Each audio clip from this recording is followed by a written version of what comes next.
வணக்கம் நண்பர்களே, 4வது எபிசோடு இன்னைக்கு பார்க்க போகிறோம். இதில் சைனாவுக்கு இந்தியா ஸ்ரீலங்காவில் வச்ச செக்கை பற்றி கொஞ்சம் டீட்டெயிலாக பார்க்கலாம்.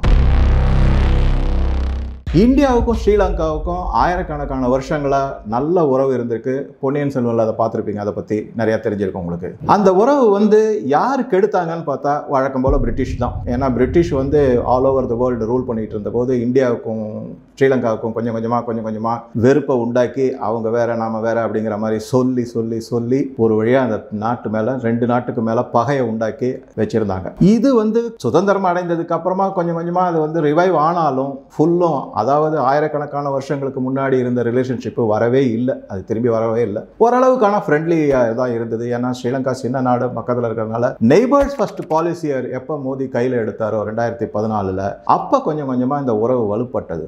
அதுக்கு முன்னாடி என்ன ஆச்சு அப்படின்னாக்கா, ஸ்ரீலங்காவோட உறவு இந்தியாவோட எப்போ ரொம்ப மோசமான ஒரு நிலைமைக்கு வந்தது அப்படின்னா, நமது முன்னாள் பாரத பிரதமர் அகால மரணம்னு சொல்லலாம்.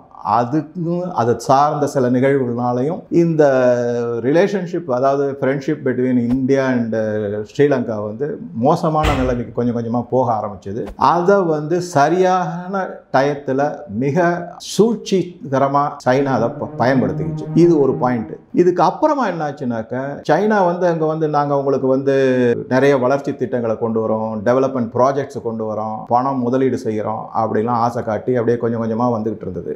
அதுக்கப்புறம் கோவிட் டைம் இதுக்குள்ள சைனா உள்ள ஸ்ரீலங்கா உள்ள பூந்து என்ன பண்ணிட்டாங்கன்னாக்கா, முதல்ல நாங்கள் ஒரு போர்ட் கட்டுறோம் உங்களுக்கு அப்படின்னு தான் முதல்ல ஆரம்பிச்சாங்க. அந்த போர்ட்டுக்காக தேர்ந்தெடுத்த இடம் தான் ஹம்பன் தோட்டா. அந்த ஹம்பன் தோட்டாலேருந்து 15 கிலோமீட்டரில் மாத்தலான்னு இருக்கு. அங்கே ஒரு ஏர்போர்ட்டும் கட்டுறாங்க. ஜஸ்ட் 15 கிலோமீட்டர் தான் அந்த ஏர்போர்ட். இந்த போர்ட்டுக்கு கிட்டத்தட்ட ஒரு $500 மில்லியன் வரைக்கும் செலவு பண்ணியிருக்காங்க. அந்த மாத்தலா ஏர்போர்ட்டுக்கு ஒரு $200 மில்லியன் செலவு பண்ணியிருக்காங்க. இந்த ஹம்பன் தோட்டா இது மாதிரி செலவு பண்ணது, அப்புறம் உள்ளுக்குள்ள ரோடு போடுறது, இதெல்லாமே அவங்களுடைய சைனாவோட பெல்ட் அண்ட் ரோடு இனிஷியேட்டிவ்ல வந்த ப்ராஜெக்ட் தான் இது. அந்த ப்ராஜெக்டை பற்றி நம்ம ஏற்கனவே நிறைய பார்த்துருக்கோம். ப்ராஜெக்ட் செய்யறேன், டெவலப்மெண்ட் ப்ராஜெக்ட்னு சொல்லிட்டு நாங்களே கடன் தரோம் உங்க கண்ட்ரிக்கு அப்படின்னு சொல்லிட்டு அதை செய்வாங்க. அதில் கொஞ்சம் கொஞ்சமாக என்ன பண்ணுவாங்கன்னா, டெட் ட்ராப் அப்படின்னு கொண்டு அந்த கண்ட்ரியை மாட்டி விட்டுருவாங்க. வட்டி கூட கட்ட முடியாத ஒரு நிலைமை வந்துடும். அந்த மாதிரி நிலைமை வரும்போது, சரி இந்த இடத்த, இந்த போர்ட்டை நாங்கள் லீஸுக்கு எடுத்துக்கிறோம் அப்படின்வாங்க, எங்களுக்கு எழுதி கொடுத்துருங்கன்னுவாங்க. இந்த மாதிரி கூத்தெல்லாம் சைனா எல்லா நாட்டிலையும் செய்யறது தான். அதே மாதிரி தான் இந்த ஹம்பன் தோட்டா போர்ட்டையும் சைனா 99 வருஷம் லீஸுக்கு 2017 எடுத்துக்கிட்டு, அதே மாதிரி அந்த ஏர்போர்ட்டை கன்ஸ்ட்ரக்ஷன் அப்போ போயிட்டு இருந்தது. அந்த ஏர்போர்ட்டை எடுக்கிறதுக்கான முயற்சிகள்ல இறங்கிச்சு. இது வரும்போது மற்ற நாடுகள்லாம் என்ன நினைச்சாங்கன்னா, இன்க்ளூடிங் இந்தியா மட்டும் இல்லை, USA, அதுக்கப்புறம் சவுத் சைனா சீல சைனா பண்ற அட்டகாசத்தெல்லாம் தாங்க முடியாத பிலிப்பைன்ஸ், தைவான், ஜப்பான், இந்தோனேஷியா போன்ற நாடுகள் எல்லாமே இந்தியாவை நோக்கி திரும்பி பார்க்க ஆரம்பிச்சாங்க. என்ன பண்ண போறீங்க இந்த மாதிரி பண்ணறதுக்கு அப்படின்னு. இது ஒரு விஷயம். முக்கியமா சைனாவுக்கு என்னன்னா, அங்க ஒன்றும் பெருசா ஸ்ரீலங்காவுக்கு நிறைய டெவலப்மெண்ட் ப்ராஜெக்ட் கொடுக்கணுங்கிறது மெயின் ஐடியா கிடையாது. அவங்களுக்கு என்னன்னா, அந்த போர்ட்டை தாங்க பிடிச்சிட்டு இந்தியன் ஓஷன் ரீஜனை ஃபுல்லா தன்னுடைய கட்டுப்பாட்டுக்குள்ள கொண்டு வரணும். அங்க போக்குவரத்து இருக்கிற கப்பல்களை கவனிக்கணும், அங்கிருந்து இந்தியாவையும் வேவு பார்க்கணும், உளவு பார்க்கணும். அதுதான் அவங்களுடைய மெயின் ஐடியா. இது எல்லா நாட்டுக்குமே பிடிக்கல. ஈவன் USAக்கே பிடிக்கல. இது அமெரிக்காவுக்கே இது பிடிக்காம தான் இருந்தது. என்ன செய்யறது அப்படின்னு பார்த்த போது தான் ஆஸ் யூஷுவல் வந்தாரு மோடி. அந்த டயத்தில் என்ன ஆயிடுச்சுன்னா, டக்குன்னு எல்லாத்தையுமே எடுத்து செய்ய முடியாத ஒரு சூழல் எதனால வந்ததுன்னா, இந்த COVID-19 2019 கோவிட் வந்தது. அதில் எல்லா நாடுகளுமே பாதிக்கப்பட்டது. அதுவும் சைனாவால தான் எல்லா நாடுகளும் பாதிக்கப்பட்டது. அந்த மாதிரி பாதிக்கப்பட்ட போது எல்லா நாடுகளுக்குமே ஃபைனான்ஸ் அப்படியே கிரிப்பிளிங் ஆஃப் ஃபைனான்ஸ் அப்படியே கிரம்பிள்டு அப்படின்னு சொல்லுவாங்க. வாழ்வாதாரமே முடக்கப்பட்டது. பயங்கர இன்ஃப்ளேஷன், ஒரு விலைவாசிலாம் கை ராக்கெட் ஆனது. மக்கள் ரொம்ப வெறுத்து போயிருந்தாங்க. அது 2வது பாயிண்டை நம்ம பார்க்குறோம். 3வது பாயிண்ட் என்னன்னா, அங்க இருந்த ஆட்சியாளர், அந்த டயத்தில் இருந்த ஆட்சியாளர் ராஜபக்ஷே சைனாவுக்கு ஆதரவா, இன்னைக்கு எப்படி மால்டீவ்ஸ்ல மிசு சைனாவுக்கு ஆதரவா இருக்காரோ, அது மாதிரி ராஜபக்ஷே அப்ப ஆதரவா இருந்தார் சைனாவுக்கு. அவர் தான் ஆக்சுவலா இந்த ப்ராஜெக்ட் எல்லாம் சைனாவுக்கு அள்ளி வீசி கொடுத்ததே. இந்த மாதிரி இருக்கும்போது ஃபைனான்ஷியல் கிரம்பிளிங் ஆன போது ஏகப்பட்ட கடன். அப்போ என்ன பண்ணாங்கன்னா, IMFலையும் வேர்ல்டு பேங்க்லையும் போய் ஸ்ரீலங்கா கேட்டபோது உங்களுக்கு எந்த விதமான தகுதியும் இல்லை, கொடுக்க முடியாது அப்படிங்கிற லெவலில் இருந்தது. ஸ்ரீலங்கா ரொம்ப கஷ்டப்பட்டாங்க. அப்போ வந்து உதவினது வந்து இந்தியா தாங்க. வேக்சின் கொடுத்தது மட்டும் இல்லை, எசென்ஷியல் கமாடிட்டிஸை ஸ்ரீலங்காவுக்கு அனுப்பியிருக்காங்க. அதை தவிர வந்து கேரண்டி கொடுத்துருக்காங்க IMFக்கும் வேர்ல்டு பேங்க்குக்கும். நாங்கள் வந்து கேரண்டி தரோம் ஸ்ரீலங்காவுக்கு அப்படின்னு சொன்ன பிறகு ஸ்ரீலங்கா கொஞ்சம் கொஞ்சமாக இந்தியாவை நம்ப ஆரம்பிச்சது. உங்களுக்கு தெரிஞ்சிருக்கும், ராஜபக்ஷ டயத்தில் வந்து மிகப்பெரிய லெவலில் சிவில் வார் வந்துடுங்கிற நிலைமை தான் இருந்தது. பிரசிடென்ஷியல் பேலஸ் உள்ளெல்லாம் பூந்து அடிச்சு நொறுக்கினாங்க. அவரு நாட்டை விட்டு ஓடி போயிட்டார். பார்த்துக்கங்க, நாட்டு தலைமையில கடனை கட்டிட்டு மக்களை அவதிக்கு உள்ளாக்கிட்டு அவரு ஜாலியாக வெளிநாட்டுக்கு போயிட்டார். சிங்கப்பூர் அங்கே எங்கன்னு ஓடிக்கிட்டு இருந்தார், நாடு நாடா சுத்திக்கிட்டு இருந்தார். இந்த மாதிரி இருந்தபோது ஸ்ரீலங்காவுக்கு வந்து ரணில் விக்ரமசிங்கே வந்து அங்கே பிரசிடென்ட்டாக வந்த போது அவர் என்ன செஞ்சார் அப்படின்னாக்க இந்தியாவை நம்ப ஆரம்பிச்சார். இந்தியாவோட ரொம்ப க்ளோஸாக பழக ஆரம்பிச்சார். சைனா மேலே ஒரு வெறுப்பு இருக்கிறத உணர்ந்தார். அதுலேருந்து விலகி வந்தார் அவர். அந்த மாதிரி இருக்கும்போது இந்தியாவுக்கு வந்து 2 போர்ட் அவர் ஆஃபர் பண்ணியிருக்காரு. ஒன்று வந்து காங்கேசன் துறை அப்படிங்கிற இடத்துல, அது இந்தியன் கவர்மெண்ட்டே கட்டுது, மெயின்டைன் பண்ண போகிறாங்க, எல்லாம் செய்ய போகிறாங்க, ஆப்ரேஷன்ஸ் எல்லாமே எடுத்துக்க போகிறாங்க. இந்த காங்கேசன் துறைங்கிறது வந்து நம்ம காரைக்கால்லேருந்து ஒரு 100 கிலோமீட்டர் தான் இருக்கும், அவ்வளோதான். அங்கேருந்து அப்படியே போட்டில் போயிட்டு வர மாதிரி இருக்கும். அதை வந்து அந்த காங்கேசன் துறை வந்து கிட்டத்தட்ட நிறைய தமிழர்கள் வாழற இடம் அது. அந்த போர்ட்டை வந்து இந்தியாவுக்கு டெவலப் பண்ணுறதுக்கு build and develop and operate அப்படின்வாங்க, அதுக்கு கொடுத்துருக்காங்க. அடுத்ததான் முக்கியமான இன்னொரு போர்ட் எதை கொடுத்துருக்காங்க அப்படின்னாக்க கொலம்போ போர்ட்டில் கண்டெய்னர் டெர்மினல் கொடுத்தாங்க. கொலம்போ போர்ட் வந்து ரொம்ப முக்கியமான போர்ட் இந்தியன் ஓஷன் ரீஜன். எதனாலனா கொலம்போவுக்கு போர்ட்டுக்கு நம்ம நேர கொலம்போவை பத்தி ஸ்ரீலங்காவை பார்த்து மேப்பை பார்த்து நின்னோம்னாக்கா நமக்கு லெஃப்ட் ஹேண்ட் சைடு வந்து துபாய் பெரிய போர்ட்டா இருக்கும், அதே மாதிரி ரைட் ஹேண்ட் சைடுல சிங்கப்பூர் பெரிய போர்ட்டா இருக்கும். இதுக்கு நடுவில் ஒரு டிரான்சிட் பாயிண்டா கொலம்போ ரொம்ப நாளாவே இருந்துட்டு வருது. ஆனா அந்த போர்ட் டெவலப் ஆகாம இருந்தது. ஏன்னா ஸ்ரீலங்காவுடைய கெப்பாசிட்டி அவ்வளவுதான். அதை வந்து காரணமா எடுத்துக்கிட்டது என்ன பண்ணினாங்கன்னா சைனா அந்த போர்ட்டை டெவலப் பண்ணாங்க, கொலம்போ போர்ட்டை டெவலப் பண்ணாங்க. அதுக்கு கிட்டத்தட்ட ஒரு $200 மில்லியன் அதுக்கு செலவு பண்ணியிருக்காங்க.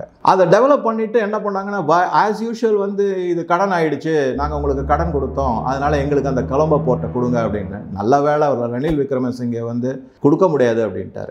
எதனால அவர் கொடுக்க முடியாதுன்னு சொன்னார்னாக்கா இந்தியா மேலே இருக்கிற நம்பிக்கையினால சொன்னார். இதுக்கு நடுவில் என்ன ஆச்சு அப்படின்னாக்கா 2014 நம்ம பார்க்குறோம் 2-3 தரம் வந்து சப்மரின் ஷிப், சைனாவோட சப்மரின் ஷிப்பை வந்து கொண்டு வந்து அங்கே நிறுத்திருக்காங்க. இந்த ஸ்ரீலங்கா பக்கத்தில் வந்து நிறுத்திட்டு இந்தியாவை வேவு பார்த்துருக்காங்க.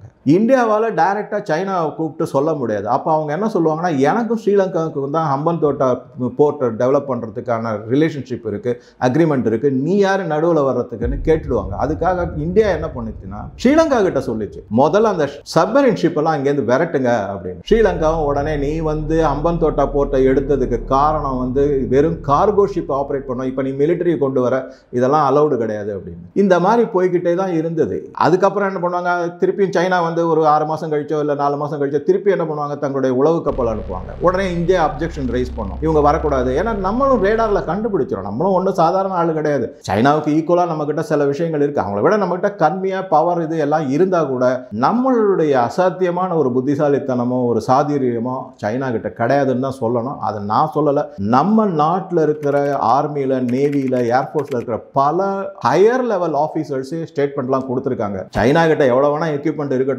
ஆனால் நம்ம கிட்ட இருக்கிற சாதுரியமும் எக்ஸ்பீரியன்ஸும் அவங்களுக்கு கிடையாது அப்படின்னு பல navy officers, air force officer, military ஆஃபீஸர்ஸ்லாம் சொல்லியிருக்காங்க. அதெல்லாம் நீங்கள் பார்க்கலாம். இங்கே வந்து என்னன்னா இந்த மாதிரி வந்துட்டு போயிட்டு இருந்தது வந்து ஒரு வழியாக மோடி அரசாங்கம் வந்ததுக்கு அப்புறமா, அதுவும் குறிப்பாக 2017 எப்போ ஹம்பன்தோட்டா போர்ட்டை எடுத்துட்டோ சைனா, அதுலேருந்து அதை கொஞ்சம் கொஞ்சமாக வந்து விலக சொல்லி ஒன்றும் நடக்காதுன்னு சொல்லாது. அந்த இடத்துல எதுக்கு முக்கியமாக நம்ம கவனிக்கிறோம், இந்த கொலம்போ போர்ட், அதாவது போர்ட் இருக்குங்களா, அந்த container terminal, integrated container terminal சொல்லுவாங்க. அதை வந்து என்ன பண்ணாங்கன்னாக்கா அதானி கம்பெனிக்கு அதை லீஸுக்கு கொடுத்துருக்காங்க. அதை கொடுத்த உடனே என்ன ஆயிடுச்சுன்னா நீங்க பாருங்க, இங்கேயும் எல்லா இடத்துலையுமே கம்யூனிஸ்ட் தான் பிரச்சனை. அங்க லேபர் யூனியன் உடனே அவங்க கொடி பிடிக்க ஆரம்பிச்சிட்டாங்க, இது கொடுக்க கூடாது அப்படின்னு சொல்லிட்டு. யாரு கம்யூனிஸ்ட்னா உங்களுக்கு உடனே ஞாபகத்துக்கு வர்றது வந்து நம்ம நாட்டு கம்யூனிஸ்ட் யாரை ஆதரிக்கிறாங்கன்னு உங்களுக்கு தெரியும், சைனாவை தான் ஆதரிக்கிறாங்க. அங்கேயும் அது மாதிரி தான் இருந்திருக்கு. கம்யூனிஸ்ட் உலகம் ஃபுல்லாக இருக்கிறவங்க கம்யூனிஸ்ட் சைனாவை தான் ஆதரிப்பாங்க. அது மாதிரி அங்கே கொடி பிடிச்ச உடனே சரி ஓகே வேண்டாம்ப்பா நீ புதுசாகவே கட்டிக்கோ அப்படின்னு சொல்லிட்டு, அந்த பழசு வந்து அறகுறையாக தானே கட்டியிருக்க சைனா, அதை விட்டு தள்ளு அப்படின்னு சொல்லிட்டு புதுசாக இவங்களுக்கு கொடுத்துருக்காங்க.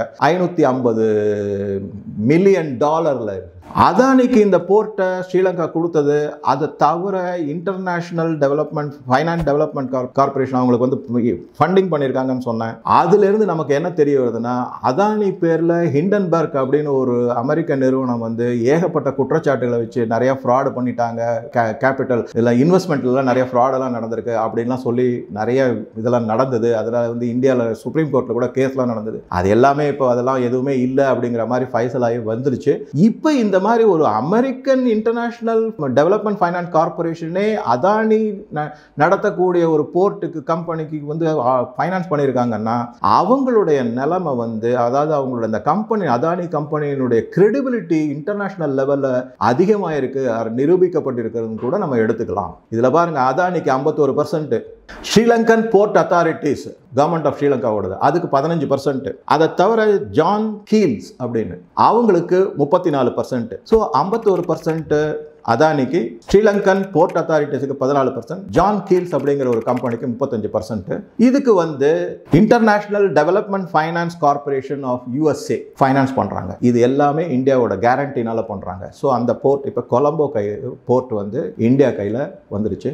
இது வந்து ஒரு மிகப்பெரிய செக் ஃபார் சைனாவோட போர்ட் ஆஃப் ஹம்பன்தோட்டாவுக்கு வந்திருக்கு. இப்போ இதை நம்ம பார்க்குறோம். இதை தவிர நான் ஏற்கனவே சொன்ன மாதிரி மத்தலா ஏர்போர்ட்டை வந்து இந்தியன் கம்பெனிஸுக்கு லீஸுக்கு கொடுத்துறாங்க. அதில் வந்து 3 பேர் இன்வால்வ்டாக இருக்காங்க, 2 பேர் இன்வால்வ்டாக இருக்காங்க. ஒன்று வந்து இந்தியன் கம்பெனி, அதனுடைய பேர் வந்து ஷௌரியா ஏரோநாட்டிக் பிரைவேட் லிமிடெட். இன்னொரு கம்பெனி வந்து ரஷ்யன் கம்பெனி, அது வந்து என்னன்னாக்கா airport region management company limited அப்படிங்கிற ஒரு கம்பெனி. இந்த 2 கம்பெனிக்கும் அந்த மட்டலா ஏர்போர்ட் அது ஆக்சுவலாக வந்து $200 மில்லியன் செலவு செஞ்சு, லோன் கொடுத்து செலவு செஞ்சு சைனாவால் தான் டெவலப் ஆச்சு. இப்போ அந்த ஏர்போர்ட்டை இவங்களுக்கு கொடுத்துருக்காங்க. 2 கம்பெனி, 5 பேர் அதுக்கு காம்பீட் பண்ணியிருக்காங்க. ஸ்ரீலங்கன் அரசு வந்து அதை முடிவு பண்ணிட்டு 30 வருஷத்துக்கு லீஸுக்கு இவங்களுக்கு கொடுத்துருக்காங்க. ஆக மொத்தம் நம்ம என்ன பார்க்குறோம்னா, ஒரே ஒரு பேர்ல் தான் ஹம்பன்தோட்டா போர்ட் வந்து சைனா முத்த பதிச்சுது அங்க. ஆனால் இந்தியா எந்த மாதிரி பதிலடி கொடுத்துருக்கு அப்படின்னா, காங்கேசன்துறை போர்ட், கொலம்போவோட இன்டகிரேட்டட் கண்டெய்னர் டெர்மினல், அதை தவிர மத்தலா ஏர்போர்ட், 3 டைமண்ட்ல நம்ம அங்கே பதிச்சிருக்கோம். சைனாவால் எந்த விதத்திலையும் வாலாட்ட முடியாதுங்கிறது இதனால உறுதியாக நமக்கு தெரிய வருது. அடுத்த எபிசோடில் அடுத்த போர்ட்டை பற்றி பார்ப்போம். நன்றி, வணக்கம்.